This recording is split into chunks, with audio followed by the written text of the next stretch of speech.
le ministre, Monsieur Seban, Mesdames et Messieurs, tout protocole observé, bonsoir et bienvenue à cette soirée qui, dans l'esprit, doit allier 3 éléments importants.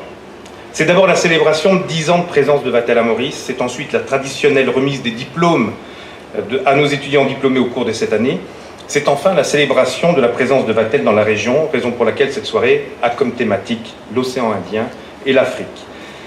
Je voudrais commencer par une série de remerciements, si vous permettez, en commençant par mon équipe actuelle, qui a su intégrer les valeurs que je porte et pour son soutien dans les moments difficiles.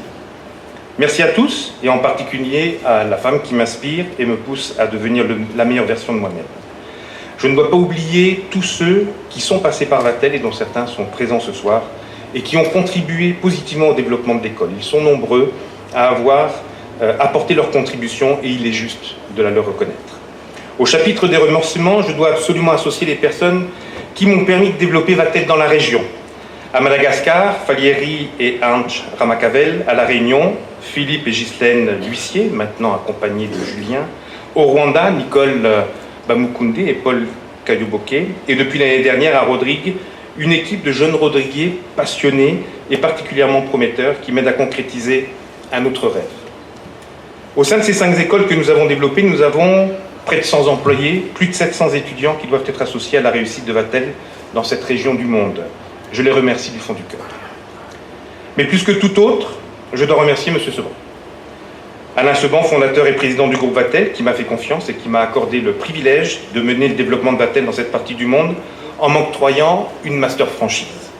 Sans sa vision, que j'ai relayée, sans son mentorship, dont j'ai bénéficié, sans son soutien indéfectible, sans la voie qu'il avait tracée, jamais je n'aurais pu atteindre les objectifs dont je peux me prévaloir aujourd'hui. Il est indéniablement celui qui m'a permis de m'exprimer au mieux. Et Monsieur le Ministre, vous m'avez posé une question tout à l'heure, et puisque nous sommes entre nous, je vais maintenant vous faire une confidence. La question du ministre, c'était « Comment Vatel a-t-il débuté ?» Il y a 10 ans, les poches vides mais le cœur plein d'espoir, on me proposait d'acheter la franchise Vatel et je me voyais diriger ma propre école. Je m'imaginais guidant mes étudiants sur le chemin de leur réussite. Je caressais le rêve de pouvoir jouer un rôle dans leur orientation indécise, les emmener sur une voie qui m'avait tant apporté. Le tourisme, les voyages, les cultures, les paysages, une forme de liberté. Ils étaient 6 au départ à me suivre dans cette aventure insensée, 6 à me croire alors que je n'avais rien de concret à leur assurer. Ils pensaient que nous allions y arriver, ils m'ont fait confiance, nous avons commencé. Et puis la raison a pris le dessus. Seul, dans une petite maison à 4 bornes, je ne voyais rien venir. Et après quelques semaines, je renonçais à les garder auprès de moi et les retournais à leur réalité, celle d'une autre école, d'une autre voie, d'une autre vie. Mais pourtant, je continuais à croire. Je continuais à croire qu'un rêve noble ne pouvait mourir des lenteurs d'une technocratie bureaucrate. Les esprits chagrins autour de moi rigolaient et tentaient de décourager une initiative qui, pourtant, devait contribuer à adoucir les maux d'une industrie en demande, mais en mal de talent. Les lendemains qui pleurent se succédaient, aussi déprimants les uns que les autres. La joie avait cédé à la foi et l'inconscience supplantait la confiance. Et puis un jour, la délivrance. Un simple mail, même pas une lettre, le 12 décembre, Noël avant l'heure. Avec un regain de courage et de motivation, je lançais une rapide campagne de communication pour rameuter les petits qui étaient déjà partis, mais c'était trop tard. Certains avaient déjà renoncé. Les 3 restants se multiplièrent et devinrent 15. 15 insensés, 15 pionniers, 15 sauveurs. Nous leur devons d'être ici. 6 mois plus tard, ce fut par obligation la seconde rentrée, puis selon les rythmes des saisons, une rentrée d'été et une rentrée d'hiver. Ils partirent à 15, mais ils firent des émules et surtout, ils réussirent. Ils réussirent et ils creusèrent le sillon pour une armée bardée d'ambition. Ils posèrent les fondations d'une école aux confins d'un océan capricieux et d'un continent oublié. Ils déjouèrent les pronostics les plus optimistes et arrivèrent 400. Mais ces 400 sont déjà 1000, et plus encore. Si on compte les frères et les sœurs qui sont de l'autre côté de l'océan, plus ceux renaissant sur les coteaux des 1000 collines, et ceux à venir, enfants de Madiba ou de Kinshasa. D'une île à l'autre, d'une capitale à l'autre, l'envie ne cesse de monter en faveur d'une éducation accessible et de qualité. La croyance en l'application territoriale prend lentement le dessus sur la nécessité d'une expatriation. Le hub mauricien a décliné un modèle pour servir d'autres sous-régions aux besoins émergents et à l'avenir prometteur. L'éducation est le plus sûr garant du développement économique et le tourisme s'affirme toujours plus comme une activité de lutte contre la pauvreté. Le concept né au XXe siècle en France de l'esprit de M. Seban s'est progressivement adapté à l'environnement d'un océan en développement et d'un continent impatient. Aujourd'hui, les volontés d'ouverture se multiplient et l'enseignement basé sur l'équilibre théorique-pratique et sur le bon sens prend son essor inexorablement. Maurice, Madagascar, le Rwanda, la Réunion, Rodrigue se donnent maintenant la main pour harmoniser l'apprentissage et permettre au plus grand nombre de se hisser au-dessus de la mêlée. La planche à succès produit son effet et a permis ici que l'ascenseur social se mette en marche. Il n'est pas prêt de s'arrêter. Le continent a soif de connaissances et de croissance. Les industries du tourisme, naissantes ou matures, affichent leur inquiétude ou leurs besoins grandissants. Les îles ont plus que jamais besoin d'acteurs et d'experts pour les aider à définir ou à maintenir leurs standards. Et ce n'est qu'un début. Il y a 10 ans, les poches vides mais le cœur plein d'espoir, je venais d'acheter la franchise d'Avatel et je me voyais diriger ma propre école. C'est aujourd'hui chose faite. Grâce à vous et à toute une équipe qui ne cesse de se renouveler autour de moi et que je remercie du fond du cœur, j'inclus l'industrie mauricienne qui a supporté le projet Vatel au cours de toutes ces années et dont les représentants sont nombreux ce soir. Merci du fond du cœur. Mais le rêve a changé. Il est plus grand, plus ambitieux et encore plus tourné vers les autres et vers l'ailleurs. Pour pouvoir l'apprécier à sa juste valeur, je vous donne rendez-vous dans 10 ans et je vous remercie tous pour votre support et votre aimable attention. Monsieur le ministre du Tourisme, Monsieur Renaud Azéma, directeur général de Vatel Mauritius, Mesdames, Messieurs, chères étudiantes, chers étudiants, chers amis. En ce 10e anniversaire de Vatel Mauritius, être parmi vous ce soir est vraiment un moment privilégié pour moi et tous ceux qui m'ont accompagné et un moment de très grande émotion.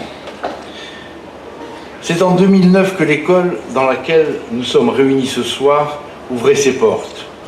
Mais ce que vous ne savez pas peut-être, c'est que les premiers contacts furent pris 2 ans avant. Le Board of Investment s'était rapproché de Vatel, convaincu qu'il fallait sur l'île Maurice une grande école hôtelière de renommée mondiale, capable de former un personnel hautement qualifié pour une hôtellerie resort haut de gamme. Henri Magne, alors directeur du développement international du groupe, que je remercie de sa présence, rencontra les principaux acteurs du développement hôtelier à Maurice, la HRIM et le vice-premier ministre en charge du tourisme. Il conclut vraiment très rapidement que l'installation d'un campus Vatel était opportune.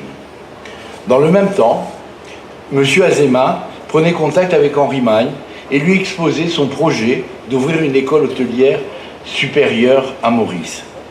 C'est finalement la conjonction de ces 2 démarches qui fut à l'origine de la création de Vatel Mauritius. Il fallut néanmoins attendre mars 2009 pour que toutes les autorisations dont vous avez parlé, les autorisations officielles, soient accordées. Une fois obtenues, l'école accueillit ses 15 premiers étudiants dans une petite maison des 4 bornes, entourée de 3 collaborateurs, je crois, à plein temps et de 10 enseignants à temps partiel. Quel chemin parcouru depuis, cher monsieur Azéma. Vous formez aujourd'hui 400 étudiants de 20 nationalités différentes, entourés d'un corps pédagogique, je crois, de presque 100 personnes. Près de 250 entreprises sur le territoire mauricien contribuent aussi à la formation des étudiants dans le cadre de l'enseignement pratique et des stages. Aussi, monsieur Azéma, je tiens réellement et tout particulièrement à vous féliciter et à vous remercier, vous et votre équipe, pour cette très belle école qui porte haut les couleurs de Vatel, non seulement sur cette belle île Maurice que j'aime tant, mais aussi dans tout l'océan Indien. En effet, vous contribuez activement et sur le plan international au rayonnement du premier groupe mondial de l'enseignement du management de l'hôtellerie que nous formons. Étant à l'origine de la création des magnifiques campus de Vatel-Rodrigue, de Vatel-Rwanda, que nous allons aller visiter dans les prochains jours, de Vatel-Madagascar, de Vatel-Île de la Réunion, dont je salue les directeurs présents ce soir avec nous. Ainsi, à l'aube de sa 40e anniversaire, le groupe Vatel compte aujourd'hui plus de 50 écoles implantées dans 33 pays et sur 4 continents.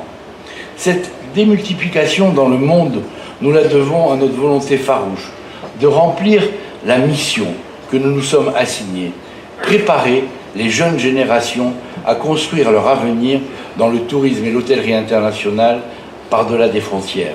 Aujourd'hui, nous donnons à de jeunes Mauriciens, Français, Thaïs, Malgaches, Rwandais, Tunisiens, Philippins, Chinois, Argentins, Mexicains, Russes et beaucoup d'autres encore, accès à l'enseignement Vatel qu'ils se préparent à construire un tourisme responsable et durable, à contribuer au développement économique de leur pays tout en restant proches de leur famille.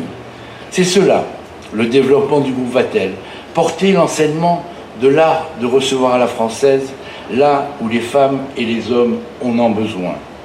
Pour réussir notre mission, au fil de ces années et dans le monde entier, nous nous sommes attachés à fidéliser une équipe pédagogique de grande qualité et surtout à gagner la confiance et le soutien des professionnels de l'hôtellerie et de la restauration du monde entier qui accueillent nos diplômés à bras ouverts, et je salue et remercie les professionnels présents ce soir. La preuve en est, les plus hauts représentants de l'hôtellerie internationale à Paris ont classé le groupe Vatel Best Hospitality Management School parmi 42 des plus prestigieux établissements de formation dans le monde.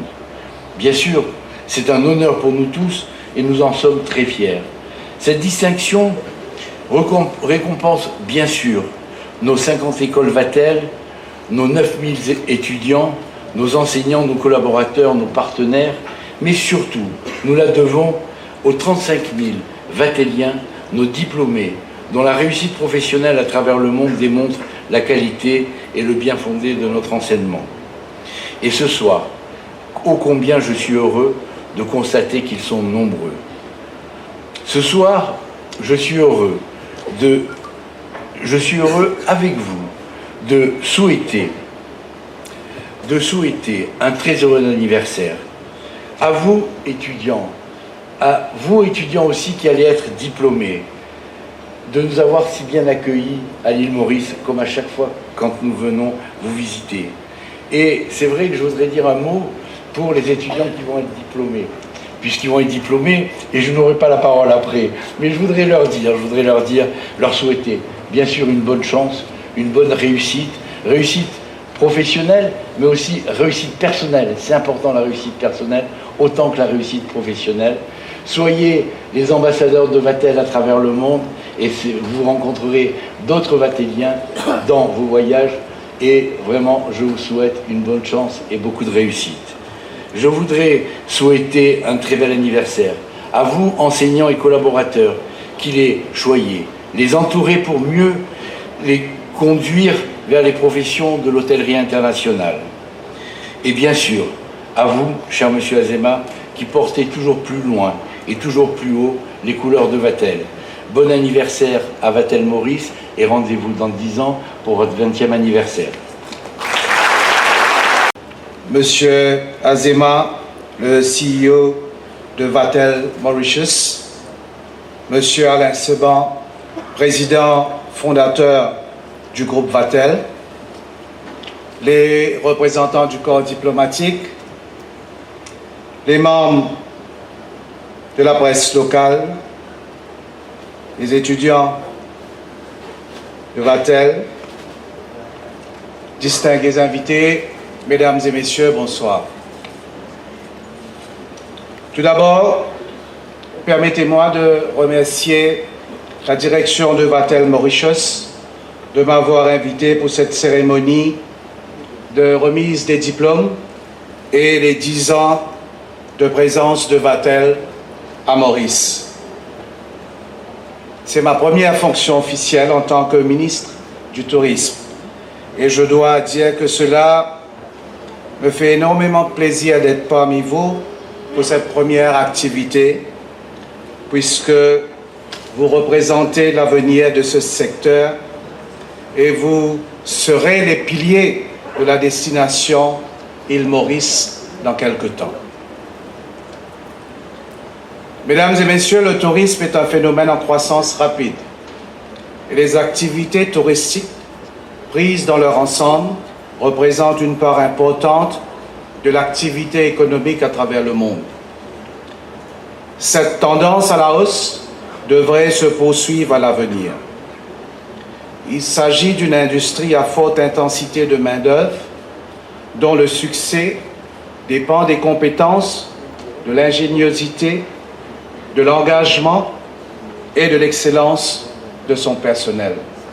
L'industrie du tourisme dépend fortement du facteur humain qui est l'épine dorsale de ce secteur. L'humain étant clairement partie intégrante du tourisme, la main-d'œuvre ne doit pas être traitée simplement comme des coûts variables, mais comme un capital humain. Le succès de notre produit est le résultat de l'excellence et la qualité du travail effectué par nos concitoyens, mais aussi des étrangers opérant dans le secteur qui ont beaucoup apporté pour rendre ce secteur plus dynamique. Bien que ce modèle économique du secteur évolue, il est important de reconnaître la contribution essentielle du capital humain à façonner la réputation de notre destination. La touche humaine apportée par les Mauriciens a donné une âme à notre destination. À travers le monde, on a toujours eu bonne réputation pour notre accueil et notre hospitalité. Mesdames et messieurs, la compétition mondiale dans le domaine du tourisme s'intensifie et il devient de plus en plus dur de concurrencer uniquement que sur le plan des prix. Il nous faut impérativement innover en offrant des services de meilleure qualité et être plus novateurs. Notre savoir-faire et notre hospitalité mauricienne restent des atouts incontournables. L'investissement dans les compétences doit être massif et intelligent. Il est également important de mieux anticiper les besoins futurs en compétences dans le secteur. Le gouvernement et le ministère du Tourisme ne peuvent agir en isolation. En tant que nouveau ministre du Tourisme, je peux vous garantir que nous aurons des consultations régulières afin de faire face aux défis ensemble. Nous devons répondre ensemble à l'émergence des nouveaux marchés et ainsi à cette intensification de la concurrence. Nous avons une destination de rêve, longtemps réputée pour ses belles plages, son sable blanc et son soleil. Cette visibilité, nous l'avons encore sur le marché mondial, mais il ne suffit plus d'avoir des belles plages, du sable blanc et du soleil. Nous sommes appelés à revoir le produit île Maurice. Aujourd'hui, le touriste recherche plus cette proximité avec le peuple. Notre nation arc-en-ciel, multiculturelle, peut beaucoup offrir. La destination Maurice, île paradisiaque, doit être plus visible dans d'autres parties du monde que celui des marchés traditionnels. Avant de conclure, je voudrais remercier la direction de Vatel Mauritius pour tout le soutien que vous apportez directement à notre économie et aussi pour votre aide dans le domaine du social. Je voudrais féliciter aussi les diplômés de ce soir. Je vous souhaite un bon anniversaire et tout le meilleur pour cette belle aventure à l'île Maurice. Merci beaucoup.